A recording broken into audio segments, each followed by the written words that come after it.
दरम्यान शिक्षण खातं खरात बाबा चालवत असल्याचा गंभीर आरोप संजय राऊतांनी केला। केसरकर शिक्षण मंत्री असताना त्या खात्याच्या अनेक बदल्या बढत्या हा बाबा करायला लावत होता असा दावा राऊतांनी केलाय।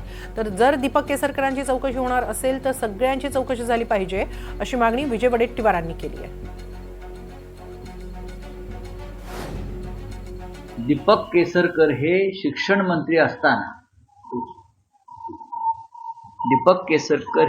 मंत्री असताना शिक्षण खात्याचं अनेक महत्त्वाच्या बदल्या बढत्या आणि इतर कामासंदर्भात हे बाबा स्वतः लक्ष घालून अनेक अधिकाऱ्यांना बदल्या किंवा बढत्या देण्यास दीपक केसरकरांना भाग पाडत होते आणि ते ट्रायडंटला हॉटेलला बसून त्यांचे जे भक्त मंत्री होते त्यांना बोलवून ती कामं सर्व करून घेत होते। म्हणजे शिक्षण खातं हे खरात बाबा चालवायचे। हो ना, दीपक केसरकरांची काय चौकशी केली याची पण चौकशी करायला पाहिजे।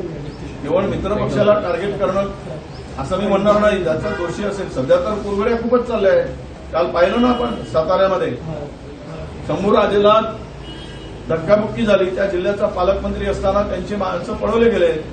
यावरून किती छान चाललेलं आहे ट्रिपल इंजिनचं सरकार।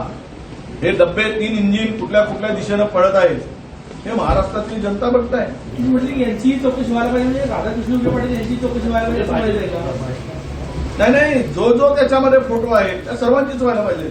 मी एकट्याचं नाव कशाला घेऊ, सगळ्यांचीच व्हायला पाहिजे।